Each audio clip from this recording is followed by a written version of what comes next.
Hello, everybody. Good morning. It's Dave Neal, stand-up comic and host of the Rush Hour podcast. A very interesting video to get to today regarding not just Justin Baldoni, but Clayton Echard, the former Bachelor, who was accused of some crazy things as he was in a paternity lawsuit the last year and still is, as it's in the appeals court. I'm going to break down how to fake being a victim in Clayton's case, and then we can look at whatever parallels might exist in Justin Baldoni's case. It's a little complicated. I need to sort of educate all the new folks that are here with the channel what the heck I'm talking about. So we are on the heels of what might be a bombshell interview at 2 p.m. East Coast today. Justin Baldoni tears up talking about intense year anxiety and new interview. That is coming out at 2 p.m. And again, it was filmed in November, so I don't know if we're going to get any real tea, but there might be a lot of reading between the lines. Why did they take so long to air it? Was it because Justin Baldoni was quote-unquote canceled after Blake Lively's lawsuit against him? Not really sure. And so we're going to get into this, but you know what's really fascinating is some of the bombshell evidence that's come out in the Bachelor Clayton Echard case. So Clayton Echard was accused of being the father of somebody's unborn twins. What I'm going to show you is that Clayton wasn't the first victim or the second or quite possibly not even the third. He might have been the fourth, fifth, or even sixth victim. I was threatened with a $100 million lawsuit. I've had my family sort of under siege for our reporting as we found fraud. We literally found fraud, and we found not just medical fraud, but faking cancer documents, faking cancer doctors, faking a black journalist, faking a Jewish agent. And I say their ethnicities because she'll use anything she can to sort of try to curry favor with the audience and say, why would I fake this? This is absolutely absurd. And as absurd as it is, we're going to get into it. Now, could the Justin Baldoni case be as absurd as the Clayton Echard case? Well, it's so different. It's so different. And I guess the one through line, if it's true that Justin Baldoni was the victim of sort of a fake harassment claim in order to take over his film, you look at questions like, what's the motive, but also what could lead somebody to do something like that? Is it somebody who's, is it possible? And I know it's hard for normal people to rationalize this, but is it possible for somebody, if Blake Lively did this, is it possible for somebody to just flick off what's right and wrong and say, this is just in my world, so I can do this because I'm on the good side? And it's an actual interesting psychological question to ask, because there is a subsegment of the population that does think that way. It might be very small, but that thinks that, like, I will get my way at all costs, and any lie I tell in service of my truth would be justified. I don't know if that's the case. We'll have to see if Justin Baldoni and if they're able to kind of, paint a picture for the jury if and when it goes to trial, exactly how they've painted a picture for the public. If it's as easy to convince a jury as it has been to convince a public that Justin Baldoni is the victim, he'll have a good day in court, or a week or a month in court. So stick with me right now. It's kind of complicated. Our friends over at Justice for Clayton Official on Instagram, and also the Twitter, the subreddit, everybody involved, have done such a crazy good job of exposing this person, Laura, here. She not just faked cancer. She didn't just fake all these other things, the pregnancies, wearing a fake baby bump into court. She didn't just try to extort Clayton for $1.4 million to get him to drop his case.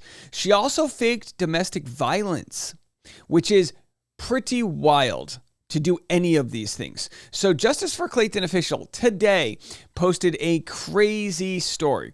So on June 7th, 2016, Laura Owens appeared on her father Ron Owens' radio show with Full House star Bob Saget. Rest in peace to the great Bob Saget. Now, Ron Owens is in the Hall of Fame as a radio journalist, but also his daughter is sort of like a failure to launch podcaster. She did a podcast with her mom. She went to online college. She lives in the back of the house. She really doesn't have much of a social life. Her sister's kind of like the star of the family, and she's kind of like very she'll claw at her fingernails for success, but in all the wrong ways, by fabricating these pregnancies. So Bob Saget makes a joke about Laura's boyfriend, Mike Maricini, who is attending a Bob Saget charity event with Laura later that night. In this behind-the-scenes footage, Laura can be seen texting Mike on her phone. Laura has claimed the 2,500-page forensic text message report is fake. This proves it's real. All right, this is going to sound really complicated. So this guy, Mike, we used to call him victim number one before their names were revealed. There was Mike, Greg, and Clayton. She has restraining orders against all of them. The county prosecutor is currently investigating her, and she's never been found guilty of the crimes I'm about to share with you. That's how crazy it is. So before I share these text messages that were exposed, this is the response to the restraining order from Mike. Just so you know, this has been going on for 6 years. I mean, how long's he had his restraining order? 7, 8 years now. She's got a restraining order against him. It has highly affected his ability to make a living as he keeps getting fired from jobs because of her, all because she faked what I'm about to read. So his response was this: for approximately 8 to 9 months, from April 2016 until March 2017, I was involved in a dating relationship with Petitioner. During the time, Petitioner wanted a far more committed relationship than I was interested in. The allegations she has made are total fabrication from a young woman who has threatened suicide multiple times, been hospitalized for depression, and been on anxiety, depression medications. For the sake of her mental and emotional stability, I tried to work things out with her and have a friendship, but she has continued to focus on having a permanent relationship with me, which I do not want. As shown in attachment 1, text messages between her mom. So he's got all this evidence against her. Regarding her specific claims, I was leaving a restaurant with my sister, which was 300 feet from my sister's apartment. When we were exiting, Petitioner was outside and immediately confronted us and called me a liar and the R word and thief. I asked her to leave me alone and to stay out of my life, but she kept arguing. Following this restraining order, which there's tons of evidence that Mike Maricini is completely innocent. Following that, she creates a TED Talk claiming he abused her. Now, what's interesting about this TED Talk is she shows this photo that was supposed to be her with a bruised eye. As we find out later on, she also used this photo when she texted Mike Maricini that she was getting an abortion. And why do we know it's the same? Because everything from the strands of hair to the freckles to the ruffles in the hospital gown lined up that she actually had used a photo that was from an innocuous time where she claimed she had ovarian cancer, and she claimed she was also getting an abortion. At that time, we had no idea she was going to use this to claim she was also the victim of DV. So she's used this against Mike for years. And now we have evidence that shows she's a liar.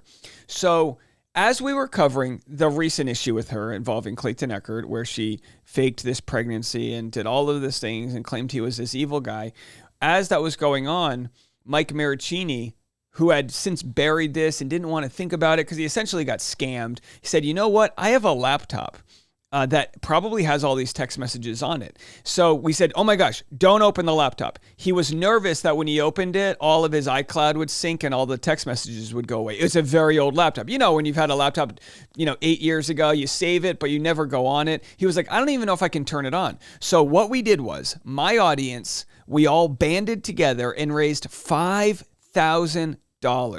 And what we did with that money is we hired the best computer forensics expert we could find.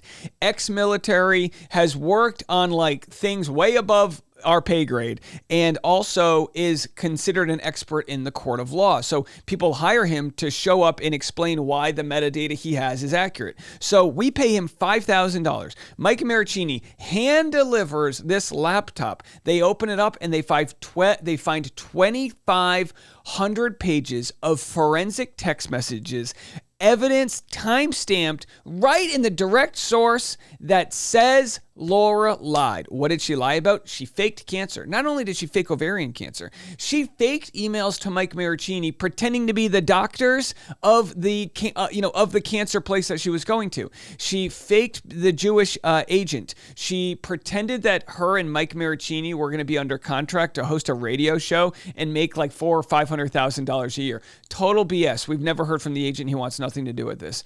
And she also sent photos claiming she was pregnant and all these things, which now are the photos she uses to claim that she was a part of domestic violence.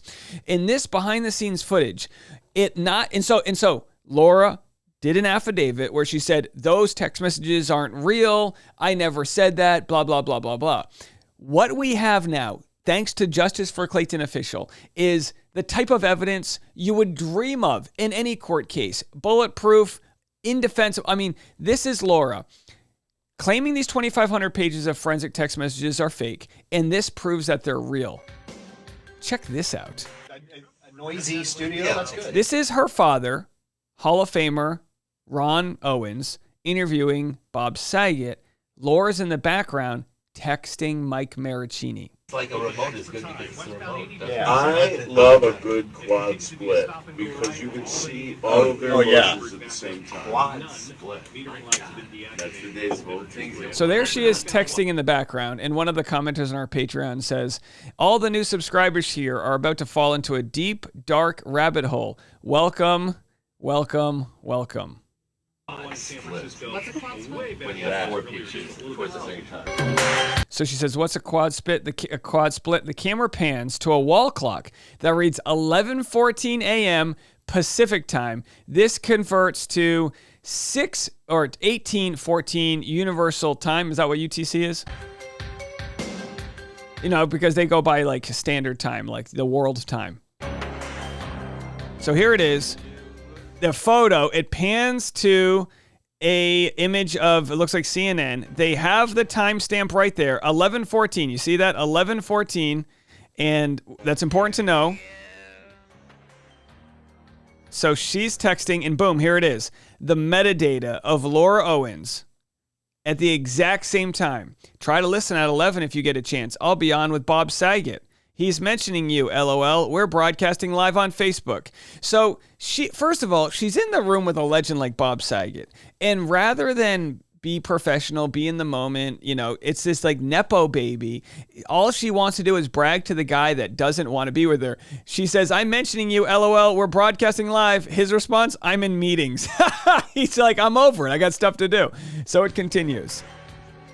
Let's just wait. This is so well executed. You guys have to go give Justice for Clayton a follow. So 6:14 p.m. UTC is 11:14 a.m. Pacific time. Proof the Mike Maricini texts are real. Try to listen. So here it is at Mike not being into it. So, of course, this is all from the forensic expert. We spent $5,000 to know what we already knew was true. The reason we raised the money is because we knew she would deny it. We knew because we've proved. Let me tell you something. Men are pretty dumb. We're dumb. We're like, whatever. We're going to go chase tail. We're going to go try to get laid. But let me tell you something right now. You fake a pregnancy with a man. You fake being a victim. You fake anything, or man or woman, whatever. Gender doesn't matter. People are going to find the evidence. They're gonna get smart real quick. That dopamine's gonna pump up, and we're gonna get razor sharp focus, just like I was when she threatened me with a $120 million lawsuit. The first thing that I thought when I was threatened by covering this case was, I gotta do what's right by my family. Does that mean I close the laptop and no longer cover it? No, it means I expose the you-know-what. And it means I expose the you-know-what. And that's exactly what we've done. And if that means my new audience over here involving Justin Baldoni doesn't know about this, I got to let you guys see this. You know why? A, it further protects me. B, it continues to put pressure on Laura Owens to be put in jail. I mean, she's potentially going to be arrested for these crimes, not just for faking medical evidence, but extorting Clayton, or trying to. She accused Clayton's lawyer of trying to conspire to R-word her in an alley. She makes crazy accusations about these men. Each of these men have a family that they have to respond to. And to be quite honest, Mike Maricini here, as he was going through this, his stepdad, who was like the guy who raised him, was dying. And rather than dealing with his stepdad dying, he was dealing with all these harassing texts. Later that evening, here's a photo from Ron Owens, and there he is. So again, he didn't want to date her. They were probably kind of hooking up, but she kept on threatening to self-harm, and there they are later on. Apparently, Ron Owens is a very well-respected guy. Maybe you guys knew him in California. So he made over $1 million a year in his heyday. I think $1.4 million, a lot of money. And he's now got Parkinson's disease. And because Laura owes Clayton Echard $150,000 in court fees because the judge ruled that she lied and made the whole thing up, the whole family's run out of money. So they asked the internet for a GoFundMe for Ron Owens for his health for I think they got over $110,000. And what do we find out this weekend? Laura Owens is riding horses in California. Do you know how much money it costs to ride a horse in a competition in another state? Do you understand how much money that costs? And meanwhile, they're duping the public, raising money for him, a guy who's probably got a good SAG pension. He's on Medicare. He's made tens of millions of dollars in his career. How wild is this? So this DV story is a trip where Laura surprised Mike with a trip to Iceland.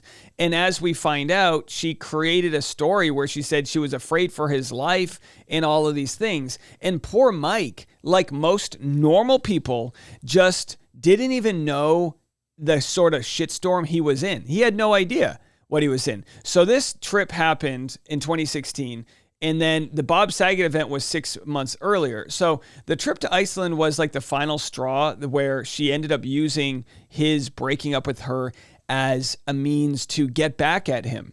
This guy, Mike, a very docile guy who's in a happy relationship. He's got his second baby, I think, due this week, actually. So again, it's absolutely wild to see the timestamps of years worth of fraud manipulation. And this is how she acted with Clayton Echard. Clayton Echard was the latest of her victims, unless you include me. I'm kind of a victim in one way or another, having to deal with her. I'm not playing a victim, but I've had to get lawyers and deal with her. She says, I'm physically and emotionally exhausted from the pregnancy. Again, she faked all of this. I just need clarity as to what we are doing. I have offered to give you control over the outcome of the pregnancy if we date exclusively and care for each other. I bring a lot to the table and feel like I could really make you a better person. Yes, I've called out your BS a lot, but it's because I know you are better than how you act sometimes. Again, this is a guy who she gave a head to twice. They never even had sex. I get your anxiety because I've been there and truly believe in your mission, despite the fact that you haven't shown me kindness when clearly I have been emotionally struggling through all of this. I couldn't give a shit that you were the Bachelor and still know nothing about you other than the clips I saw of you with 2 girls when I was angry at you. I want to get to know you and be a great partner. I would feel exactly the same way if I was in this situation. In regards to intimacy, I know it's important to you, and it is to me as well. If you think about it, having sex with me is the safest thing you can do at this point. Oh my gosh, are you guys not listening to this? I would love to see the reaction of people that are catching this story for the first time. I'm pregnant. I'm already pregnant, and if we choose to go this route and trust each other enough to have sex, then we are at the point where I would be taking abortion pills, so there's no risk. Also under no circumstances would I have an abortion if you want to be on dating apps or seeing other women while we are figuring this out. I would want to date with intention.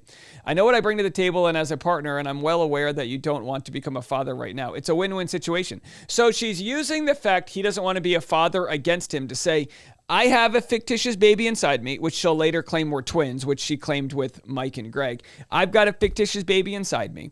I will get rid of that baby if you agree to date me. But if you don't agree to date me, I'm keeping the baby. What world is this? What kind of... this is psychotic, right? This is psychotic. She says, under no circumstance would I have an abortion if you want to be on dating apps. I know what I bring to the table as a partner, and I'm well aware that you don't want to become a father right now. It's a win-win situation, but a huge leap of faith for me. You haven't been trustworthy to this point, so I'm the one taking a gamble on the outcome of this. You could be leading me on, but I would take your word that you're not, because for whatever reason, despite how you've treated me, I believe in you. We're both hard-headed as well, but I think we can make a very good team. If I didn't think so, I would just go ahead and have the kid, since like I said, I want to be a mom more than anything in the world. I need to know your decision tonight because I'm getting rid of the abortion pills if it's a no, or if I don't hear back from you. I really do need to adjust my seizure medication and take other precautions for my health and the well-being of our baby if we are going to have a kid. You are the father. There's no two ways about it. So saying no here is a guarantee you will be a dad. And again, this is just weeks after she gave him head. So his response was, I will not date you in any capacity as I do not have any interest in you, so you can proceed however you'd like. So he's calling her bluff. I will be awaiting the ultrasound on the 8th week, and then we'll do a paternity test as soon as I'm able to. So anyways, she finally sends ultrasounds. We find out they're faked.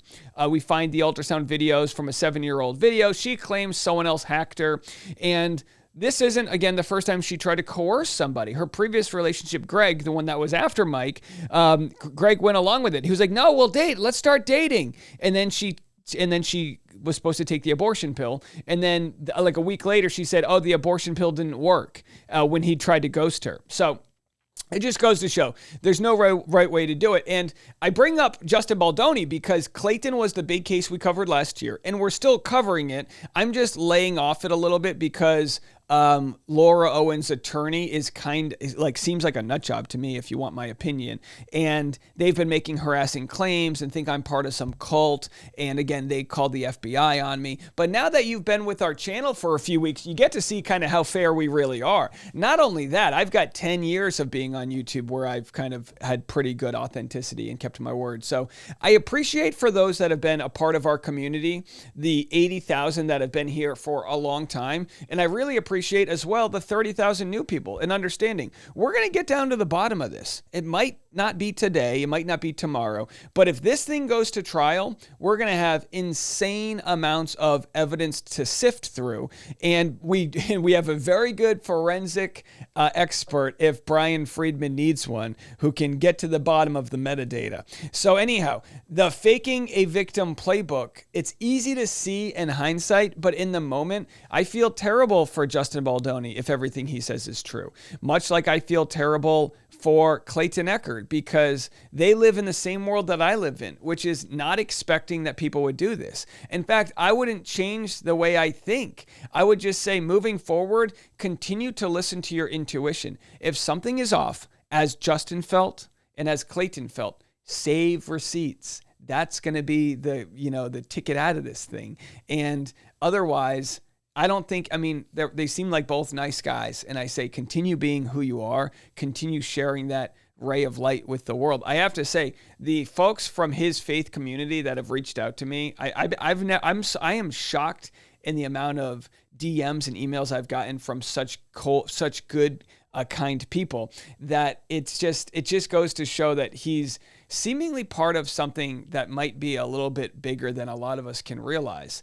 And sometimes when you're doing the right thing, filled with positive spirituality and filled with love and grace, sometimes you become an easy mark for others. That's not your fault. I won't victim blame you. All right. More content coming your way. I think it's going to be a pretty crazy week. Double check. Make sure you're subscribed. If you haven't been a part of this Clayton community yet, please, we welcome all of you. Justice for Clayton Official on Instagram. There's also a Twitter, and then there's also the subreddit Justice for Clayton. So please join us over there. We welcome you. There's clear timelines to follow all of this, and believe it or not, I only shared about 1% of the story with you. It actually gets crazier than that. All right, we'll be back with more content right after this.